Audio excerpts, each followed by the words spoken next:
ಭಾಸ್ಕರ್ ಪ್ರಸಾದ್ ಹೇಳಿದರು, ನೀವು ಹೇಳಿದ್ರಿ 350 ಯೂಟ್ಯೂಬ್ಗಳನ್ನು 65 ಯೂಟ್ಯೂಬ್ಗಳನ್ನು ಒಂದು ಅರೆಕಾಲಿಕ ತಡೆಯಾಜ್ಞೆಯನ್ನು ನೀಡಿ freedom of speech and expression ಅಭಿವ್ಯಕ್ತಿ ಸ್ವಾತಂತ್ರ್ಯಕ್ಕೆ ಕಂಟಕ ತಂದಿದ್ದಾರೆ ಅಂತ. ಹೌದು, ನಿಜ. ಅದು ಕಂಟಕ ತರ್ತಕ್ಕಂಥ ವಿಚಾರ ಯಾವಾಗ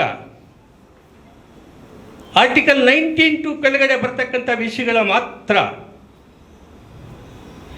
ಸಾರ್ವಜನಿಕರ ವಲಯದಲ್ಲಿ ಪ್ರಜೆಗಳು ಹೋರಾಟದ ಹಾದಿ ಇಡುವಾಗ ಅವರ ಸುದ್ದಿ ಪ್ರಪಂಚಕ್ಕೆ ಹರಡ್ತಾ ಇರುವಾಗ ಅಘೋರವಾದ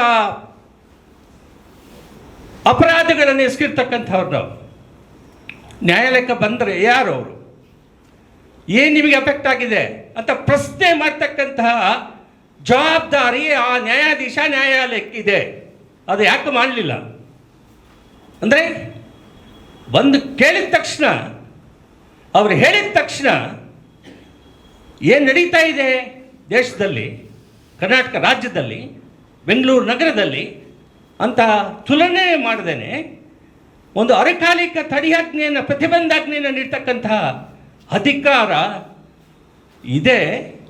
ಅಧಿಕಾರ ನೀಡುವಾಗ ಅಧಿಕಾರ ಚಲಾಯಿಸಿದ್ದು ಸರಿ ಇಲ್ಲ ಅಂತ ಟೀಕೆ ಮಾಡ್ತಕ್ಕಂಥ ಜನ ನಾವು ಇಲ್ಲಿ ಇದ್ದೀವಿ ಅಂತಕ್ಕಂಥ ತಿಳ್ಕೊಬೇಕಾಗಿದೆ ಅವರು.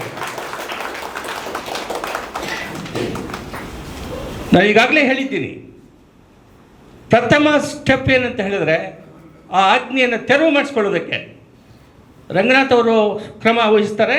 ಅದಕ್ಕೆ ಏನೇನು ಬರೀಬೇಕು ಅದನ್ನೆಲ್ಲ ನಾವು ನೋಡಿ ತಕ್ಷಣ ನಾನು ಇವ್ರಿಗೂ ಯಾರು ಧನಂಜಯ್ ಕೂಡ ಹೇಳಿದ್ದೆ ಬರಬೇಕು ಅಂತ. ಇವತ್ತು ಬಂದಿಲ್ಲ ಅವರು. ಎಲ್ಲರ ಒಂದು ಟೀಮ್ ಆಗಿ ಒಂದು ಅಷ್ಟು ಜನರು ವಕಾಲತ್ತಾಕಿ ಆ ಪ್ರತಿಬಂಧಾಜ್ಞೆಯನ್ನು ತೆರವು ಮಾಡಿಸ್ಕೊಳ್ತಕ್ಕಂಥ ಫಸ್ಟ್ ಕಾರ್ಯಕ್ರಮ ಮಾಡ್ತಾರೆ. ಅವ್ರ ನ್ಯಾಯಾಲಯದಲ್ಲಿ ಹೋರಾಟ, ಬೀದಿಯಲ್ಲಿ ಹೋರಾಟ ಪ್ರಬಲವಾಗಿದೆ ಅಂದರೆ ಮಾತ್ರ ಈ ದೇಶದಲ್ಲಿ ಜನರು ಬಗ್ಗುತ್ತಾರೆ ಅಂತಕ್ಕಂಥ ವಿಚಾರನ ಹೇಳ್ತಾ ಇದ್ದೀವಿ. ನಾವೆಲ್ಲರೂ ಕೂಡ ಜನರ ಗಮನವನ್ನು ಸೆಳೆಯತಕ್ಕಂಥ ಒಂದು ವಿಚಾರ ವಿನಿಮಯಗಳನ್ನು ಜನರಿಗೆ ಮುಟ್ಟಿಸಬೇಕು. ಅದು ಮುಟ್ಟಿಸಿದಾಗ ಮಾತ್ರ ಜನರು ಕದಲ್ತಾರೆ. ನಿರ್ಭಯ ಕೇಸ್ನಲ್ಲಿ, ಒಂದು ರೇಪ್ ಕೇಸ್ನಲ್ಲಿ ಸಂವಿಧಾನದ ಇದು ಕ್ರಿಮಿನಲ್ ಪ್ರೊಸೀಜರ್ ಕೋಡ್ ತಿದ್ದುಪಡಿ ಆಯಿತು, ಗಲ್ಲಿಗೆ ಏರಿಸಿದರು. ಯಾಕೆ? ಹೋರಾಟ, ಅದು ಅಷ್ಟು ಜಯವಾದ ಹೋರಾಟ ಡೆಲ್ಲಿ ನಗರದಲ್ಲಿ. ಆ ರೀತಿಯ ಹೋರಾಟ ಇಡೀ ಕರ್ನಾಟಕ ರಾಜ್ಯದಲ್ಲಿ ಇವತ್ತು ನಡೀಬೇಕು ಅಂತ ನನ್ನ ಕಳಕಳಿಯ ಮನವಿ. ಇದಕ್ಕೆ ನಾವೆಲ್ಲರೂ ಕೂಡ ಶ್ರಮಿಸಬೇಕು. ಬರೀ ಕೃಷ್ಣಾರೆಡ್ಡಿಯವರು ಒಬ್ಬರು, ರಂಗನಾಥು, ದ್ವಾರಕನಾಥು ಹಾಗಲ್ಲ.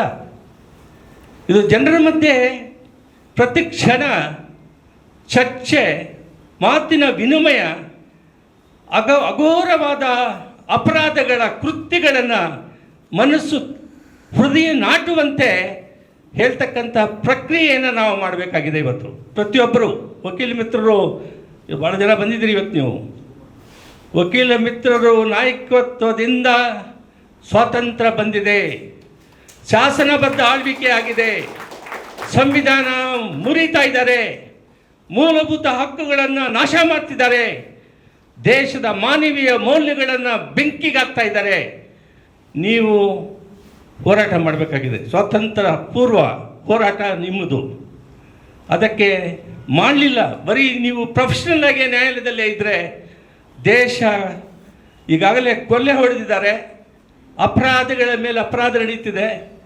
ಇವರು ಹೇಳಿದ್ರಲ್ಲ 15,000 ಪ್ರಾಸ್ಟಿಟ್ಯೂಟ್ಸ್ ಆಗಿ ಹೆಣ್ಣು ಮಹಿಳೆ ಇದೇನು ಹೇಳ್ಕೊಳ್ತಕ್ಕಂಥ ವಿಚಾರನ, ನಾಚಿಕೆ ವಿಚಾರ. ನಮಗೆ ನಮ್ಮ ಹೆಣ್ಣು ಮಕ್ಕಳು ಒಂದು ಅವರೇ ಎಷ್ಟು ಗೌರವಯುತವಾಗಿ ಬದುಕ್ತಾ ಇದ್ದಾರೆ. They are great. ಮಾರ್ನಿಂಗ್ ಒಬ್ಬರು ಸೀನಿಯರ್ ಕೌನ್ಸಿಲರ್ಗೆ ಫೋನ್ ಮಾಡಿ ಹೇಳಿದರು, sir, the prostitution is most the respectable profession today. They have got the dignity, but some other people indulging in all kinds of bad things ಅಂತ ಹೇಳಿದ್ರು. ಅಂದರೆ ಯಾವ ರೀತಿ ಸಮಾಜದ ಅಧೋಗತಿಗೆ ಇಳಿದಿದ್ದೀವಿ ಅರ್ಥ ಮಾಡ್ಕೋಬೇಕಾಗಿದೆ ನಾವು. From tomorrow There are 20,000 lawyers. You are all youngsters. I wanted you take up this matter, not giving a statement telling the Supreme Court, don't exercise your power of transfer of corrupt judges. Don't do that. You take up the issue. Tell the lawyers, come to the street, tell them the fundamental rights, it is being mutilated. Constitution is being destroyed very systematically. You must fight back. Tell them, save the Constitution. Protect the human values of this country. This country is a great country. You have to take the lead. Lawyer friends must, in addition to your profession, always you must stand up to the injustice, against the injustice. That is the lawyer community, legal fraternity has to do it. You are the saviors of the human beings, protectors of the human rights. ಇದು important. ಈ ನಿಟ್ಟಿನಲ್ಲಿ ನಮ್ಮ ವಕೀಲ ಮಿತ್ರರು ಭಾಳಷ್ಟು ಜನರು ಕೆಲಸ ಮಾಡಬೇಕಾಗಿದೆ. ಶಿವಸುಂದರ್ ಹೊರಟೋಗ್ಬಿಟ್ಟಿದ್ದಾರೆ ಅಂತ ಕಾಣ್ತದೆ. Shivasundar every half an hour today, not only in respect of this issue, every issue, politics, ಸಾಮಾಜಿಕ ನ್ಯಾಯಾಲಯದಲ್ಲಿ ತಪ್ಪು ತೀರ್ಪುಗಳು, ಬೇರೆ ಬೇರೆ ವಿಷಯಗಳ ಬಗ್ಗೆ ನಿರಂತರವಾಗಿ ಸಾಮಾಜಿಕ ಜಾಲತಾಣದಲ್ಲಿ ಬರೀತಿರ್ತಾರೆ. You must have this kind of Shivsundars everywhere. Thousands of Shivsundars must born today. You are there, you must work. ನಮ್ಮ ಭಾಸ್ಕರ್ ಪ್ರಸಾದ್ ನನಗೆ 10 ದಿವಸಗಳ ಹಿಂದೆ ಭೇಟಿ ಆಗಿದ್ದರು. ಯಾವುದೋ ಒಂದು ವಿಚಾರಕ್ಕೆ ಅವರು ಒಂದು ಹೋರಾಟ ಬೆಂಬಲ ಬೇಕು ಅಂತ ಅದು ಕೊಟ್ಟಿದ್ದೀನಿ. ಅವ್ರನ್ನ ಕೇಳಿದೆ.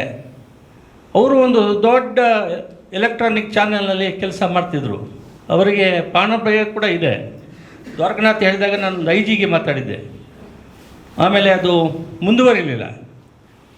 ಭಾಸ್ಕರ್ ಪ್ರಸಾದ್ ಅಂತಕವರು ದ್ವಾರಕನಾಥ್ ಅವರು ಬರೀತಿರ್ತಾರೆ.